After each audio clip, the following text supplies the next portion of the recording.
তো আজকে আমরা দেখব লিস্ট ভিউ এবং গ্রিড ভিউ কিভাবে তৈরি করতে হয়। তো ফার্স্টে আমরা কি করি, একটা ক্লাস নেই। হ্যাঁ,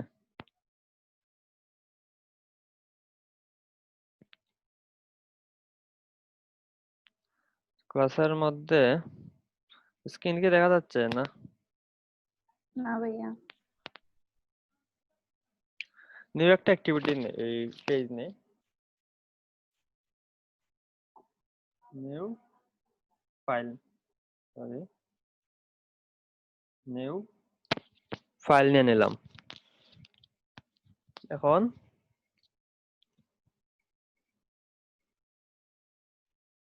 ক্লাসের নাম দিলাম সাপোজ ডে 15 না 16 মেবি আজকে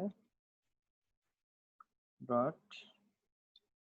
এখন আমরা ফার্স্ট অফ অল স্টেটফুল বা স্টেটলেস উইডগেট নিয়ে নিই।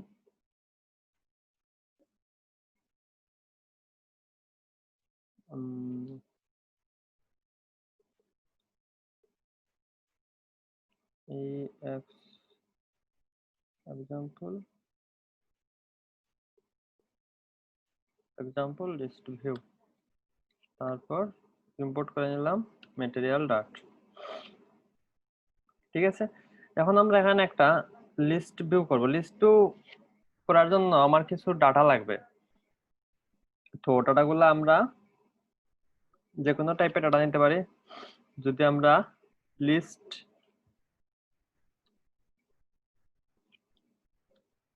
লিস্টের মধ্যে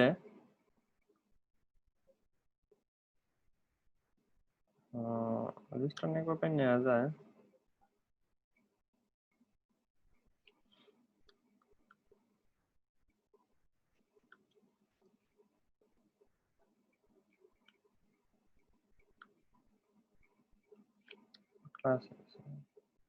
একটা লিস্ট নিলাম, মাই লিস্ট, লিস্টের নাম দিয়ে দিলাম, কিছু স্ট্রিং টাইপের ডাটা নিয়ে নিলাম। তো এখানে স্ট্রিং বলে দিলেও হবে যে আমার এটা স্ট্রিং টাইপের লিস্ট হবে। লিস্টের টাইপটা এখানে আমরা বলে দিতে পারি। আমরা যখন মডেল ক্লাস দিয়ে লিস্ট তৈরি করব তখন আমরা এখানেও টাইপ বলে দিতে হবে। তো আমরা যদি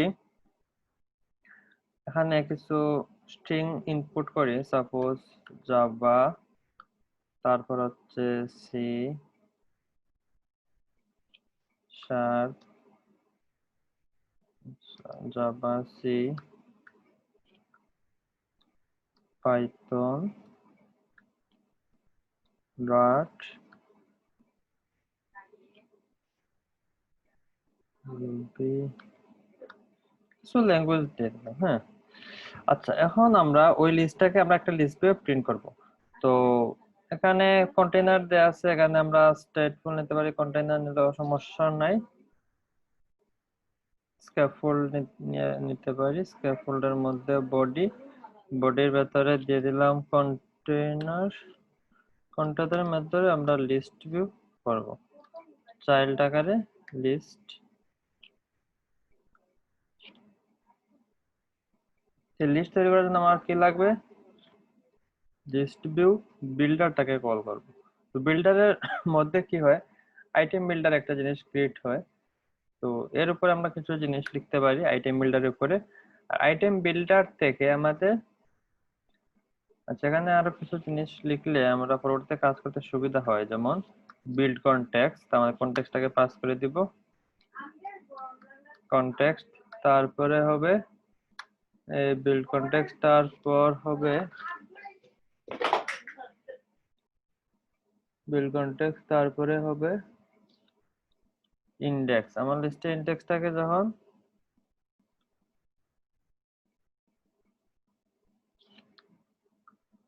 কাজে লাগবে তখন আমরা ইন্ডেক্সটা কল করব।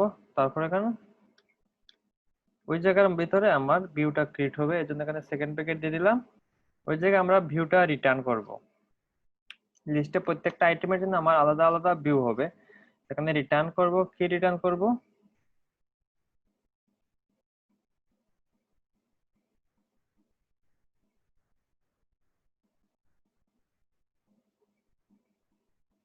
লিস্টে আইটেমের জন্য আমরা যখন কাজ করব এখানে আমরা এই একটা ভিউ রিটার্ন করব। সাপোজ একটা টেক্সট রিটার্ন করব।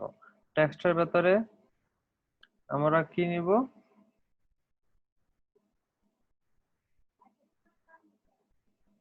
সেটা প্রিন্ট করতে তো হবে। মাই লিস্টটাকে প্রিন্ট করব এবং এখানে কত নাম্বার ইন্ডেক্সটাকে প্রিন্ট করব এখানে বলে দিতে হবে। ইন্ডেক্সটাকে প্রিন্ট করব, কত নাম্বার না, মানে আমার যতগুলা লিস্টের আইটেম থাকবে সবগুলো এখানে প্রিন্ট হবে। আর ওই জায়গায় বলে দিতে হবে আমার লিস্টের লেন্থ কতটুকু, আইটেম কাউন্ট। ঠিক আছে, আইটেম কাউন্টে বলে দিব মাই লিস্ট ডট লেন্থ, মানে মাই লিস্টের লেন্থ যতটুকু ততটুকু।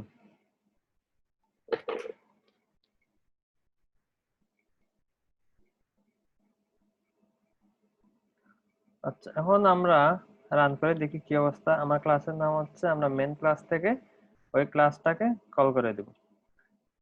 ক্লিয়ার দেখতেছেন তো, না সমস্যা আছে? আমার আজকে ডেস্কটপের সমস্যার জন্য ল্যাপটপে কাজ করতেছি।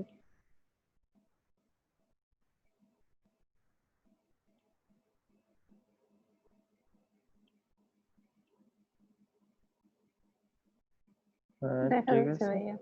আচ্ছা, এখন আমরা রান করি।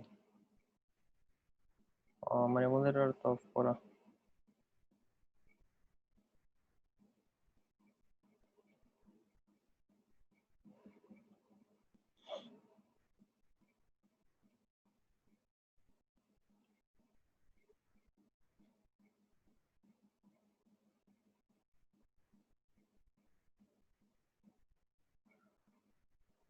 এতটুকু ক্লিয়ার তো না?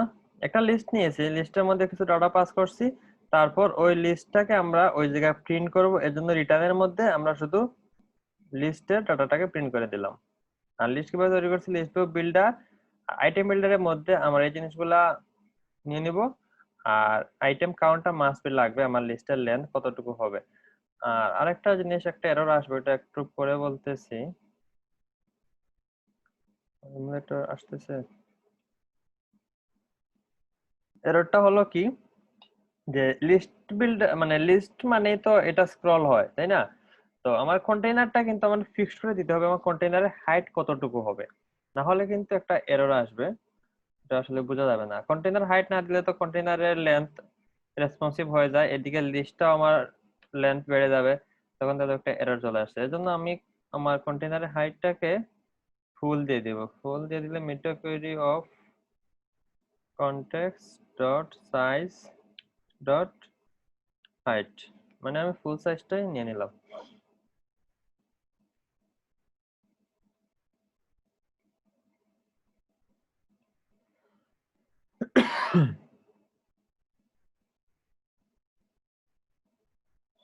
এমন লেটার,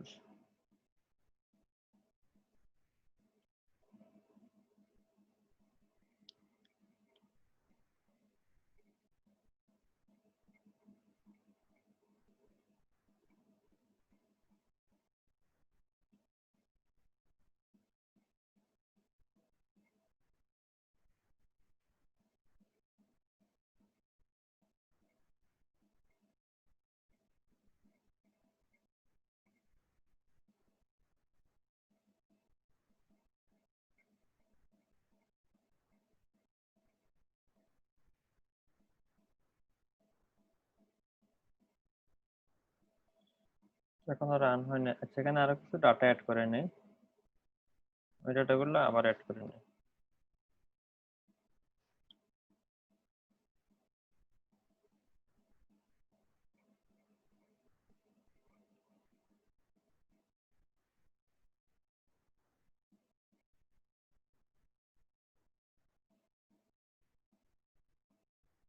ইব্রাহিম ভাই দেখতেছেন তো?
হ্যালো, আমার মধ্যে খুব প্রবলেম করতেছে। আমি তো আসলে এখানে কাজ করি না। হয়ে যাবে আসলে ১-২ মিনিটের মধ্যে সলভ হয়ে যাবে। একটু ওয়েট করেন।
অনেকক্ষণ পর রান হয়েছে। এখন আমি আমার অ্যাপটা রান দিছি। হয়ে যাবে। একটু ওয়েট করেন।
আচ্ছা, আপনারা ট্রাই করেন। এই অংশটুকু ট্রাই করেন। আমি ওইদিকে ঠিক করতেছি মনিটর, হ্যাঁ?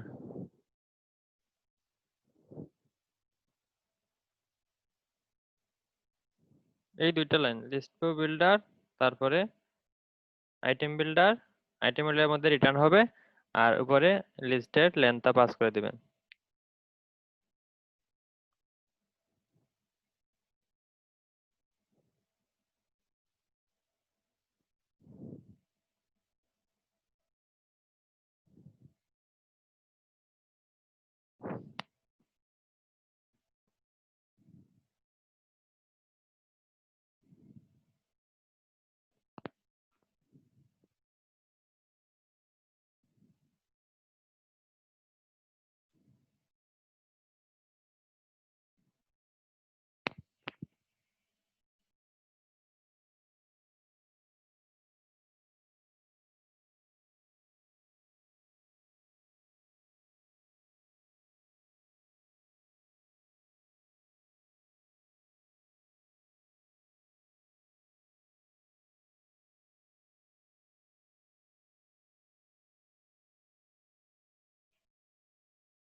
শেষ পর্যন্ত হয়েছে।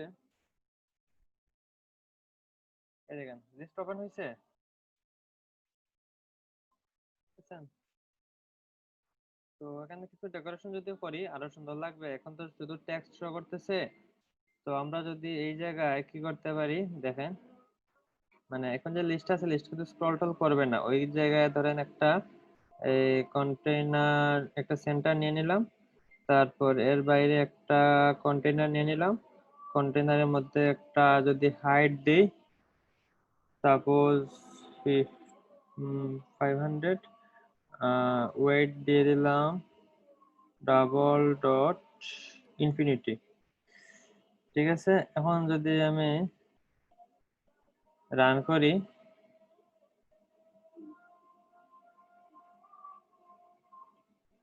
দেখতেছেন ভিউটা?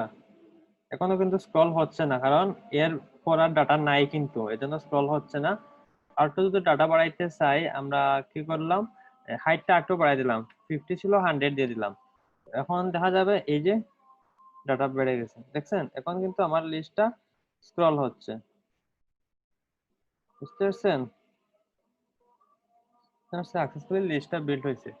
এখন দেখেন আমরা মডেল ক্লাস কেন ইউজ করি, অনেকেই মনে করেন যে লিস্ট এমনি হয়, তো মডেল ক্লাস কেন ইউজ করা দরকার, এরকম মনে হয় না অনেক সময়?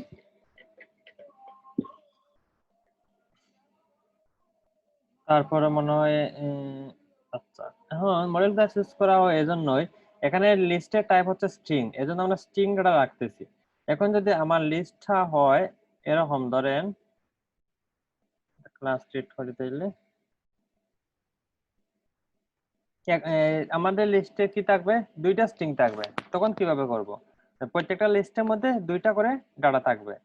তো এই জন্য আমাকে কি করতে হবে, একটা মডেল ক্লাসের উপর আমাকে ডিপেন্ড করতে হবে। তো মডেল ক্লাস আমরা কিভাবে লিখি, ক্লাস, তারপর হচ্ছে একটা নাম দিতে পারি লিস্ট মডেল,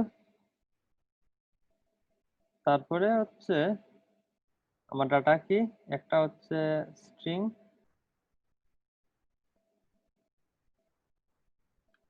একটা মধ্যে রাখতে পারি নেম, আরেকটার মধ্যে রাখতে পারি স্ট্রিং ইমেল সাপোজ। তারপর আমরা প্যারামিটার নিয়ে পাস করে দিব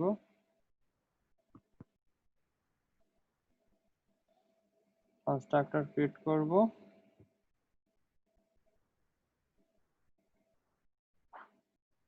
এখানে কিন্তু অটো জেনারেট একটা জিনিস জাভাতে ছিল, এটাতে মনে হয় আছে। সিলেক্ট করে আমরা যদি এখান থেকে রাইট বাটনে ক্লিক করি, জেনারেট, দেখতেছেন? জেনারেট থেকে কি জেনারেট করব, কনস্ট্রাক্টর। কিসের কনস্ট্রাক্টর, এই ইমেল এবং নেম, এই দুইটার। ওকে দিয়ে দিব, আমার কনস্ট্রাক্টর ক্রিয়েট হয়ে গেছে। তারপরে কনস্ট্রাক্টরটা একটু নিচে নিয়ে আসি,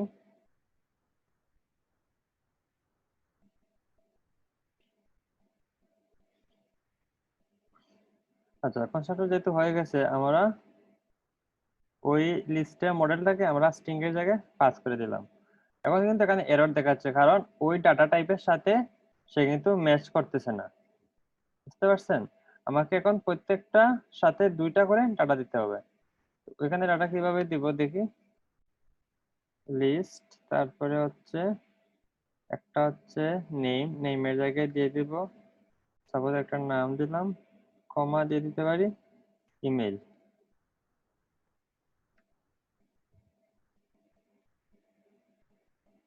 কমা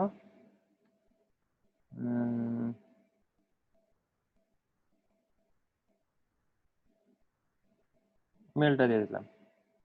তারপর কি হচ্ছে,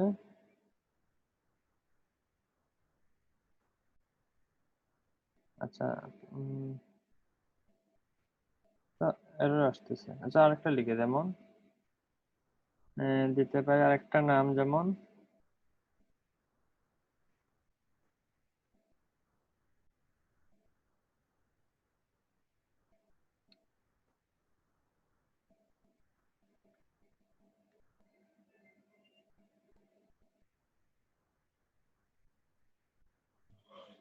আচ্ছা মডেল ক্লাসের মধ্যে আর কিছু লিখতে হবে নাকি, একটু দেখি তো।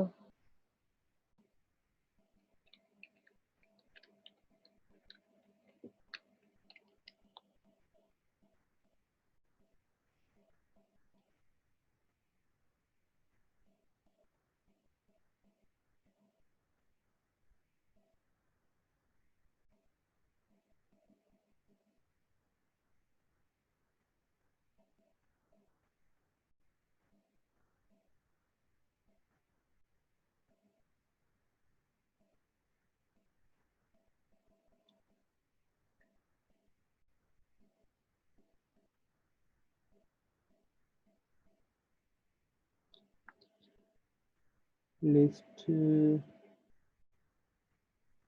ও সরি, এখানে এভাবে না লিখে আমরা কি করতে পারি, একটা লিস্ট ডিফাইন করে নিলাম, তারপর ওই লিস্টে আমরা ডাটা অ্যাড করব।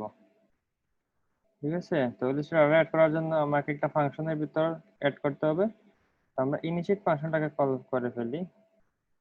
ইনিশিয়েট ফাংশনের ভেতরে আমরা কিছু ডাটা অ্যাড করে নিলাম লিস্টের মধ্যে। লিস্টের নাম কি, my list dot add. Add এর মধ্যে আমরা ডাটাগুলো কিভাবে অ্যাড করব, আমার যেহেতু দুইটা স্ট্রিং, একটা স্ট্রিং পাস করব, তারপরে সেকেন্ড স্ট্রিংটা পাস করে দেব।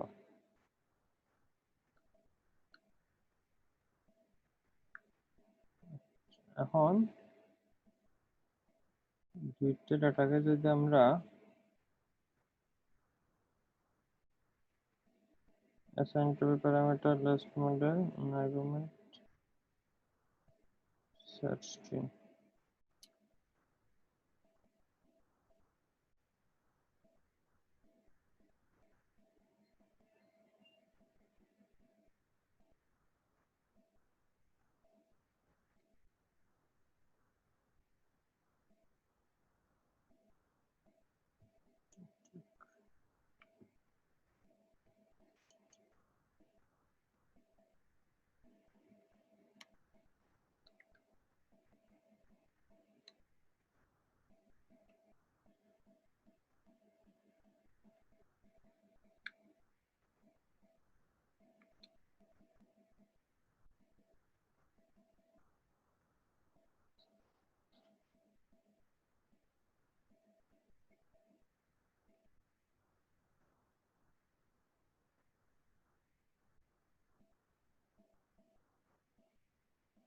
আচ্ছা এটা আমি একটু দেখতেছি।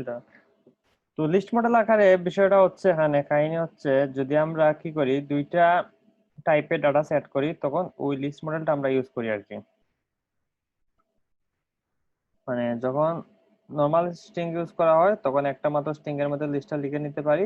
আর যদি একটি ভ্যালুর মধ্যে অনেকগুলা ডাটা থাকে, সাপোজ একটা স্ট্রিং, একটা ইন্টিজার, একটা ডাবল, বা একাধিক স্ট্রিং থাকতে পারে, তো আমরা যে বিভিন্ন ই কমার্স ওয়েবসাইটে যে দেখি যে এগুলা, ওগুলা প্রোডাক্টের লিস্ট, ওই প্রোডাক্টের লিস্টের মধ্যে কিন্তু অনেক রকম ইনফরমেশন থাকে, প্রোডাক্টের নাম থাকে, প্রোডাক্টের ছবি থাকে, প্রোডাক্টের প্রাইস থাকে। তো ওইগুলা যদি লিস্টের মধ্যে আনতে হয় তখন আমাদেরকে মডেল ক্লাস তৈরি করতে হবে। মেন ক্লাস হলো লিস্টটা ভিউ করা। আচ্ছা এখন আমরা দেখবো হচ্ছে গ্রিড ভিউ কিভাবে করা হয় আর কি। তো এখানে আমরা নর্মালি একটা লিস্ট ভিউ দেখছিলাম, একটা লিস্টের মধ্যে এখানে একটা সিঙ্গেল লিস্টের মধ্যে ডাটাগুলোকে আমরা প্রিন্ট করতেছি। এখন আমরা গ্রিড ভিউ করব। গ্রিড ভিউ হচ্ছে যে লিস্ট, দুইটাই লিস্ট, কিন্তু ওইখানে একসাথে একাধিক ডাটা, একাধিক লিস্ট ভিউ হয় পাশাপাশি আর কি। এটা তো নর্মালি জানেন, নর্মালি আমরা গ্যালারিতে যেরকম ছবিগুলা দেখায়, একসাথে তিনটা বা চারটা করে ছবি একসাথে দেখায়, তো ওইরকম প্রিন্টটা করবো আমরা।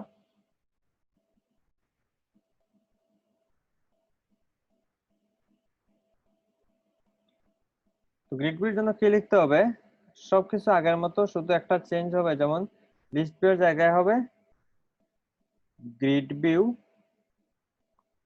আর এখানে একটা লাইন বাড়বে, এটা হচ্ছে বলে দিতে হবে আমার প্রত্যেকটা রোতে কয়টা করে ডাটা থাকবে আর কি। তার জন্য লিখতে হবে আমাকে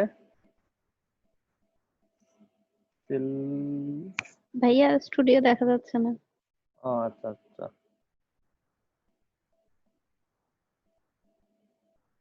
আচ্ছা, আমি শুধু কি করছি, এখানে লিস্ট ভিউ ছিল, আচ্ছা আমি শুরু থেকে করি। এই ছিল আমাদের, আমরা লিস্ট ভিউটাকে কি করে দিছি, গ্রিড ভিউ করে দিছি। আচ্ছা এখন আমরা এখানে একটা লাইন অ্যাড হবে, এখানে লিখবো এবার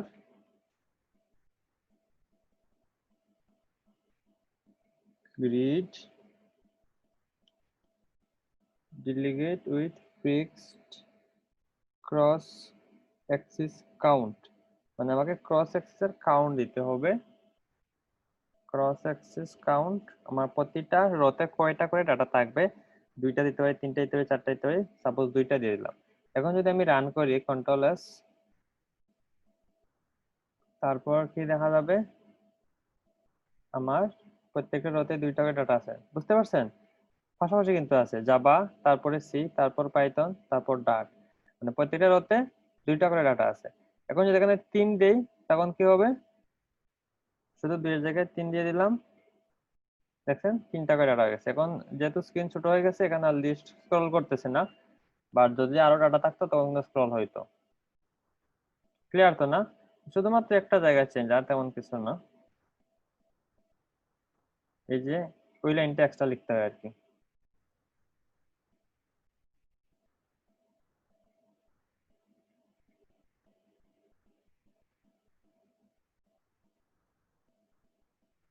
লিস্ট বুক ক্লিয়ার তো না?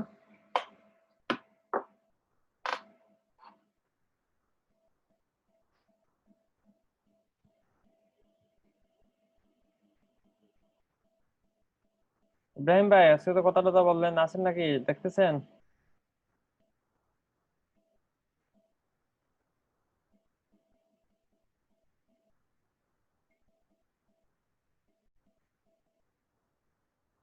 ওকে ব্রো, থ্যাংক ইউ। আচ্ছা ঠিক আছে, আজকে এতটুকু থাক। আজকে তো মানুষ জন বেশি নাই, রেকর্ডিং করছে অবশ্য, আমি দিয়ে দিব গ্রুপে।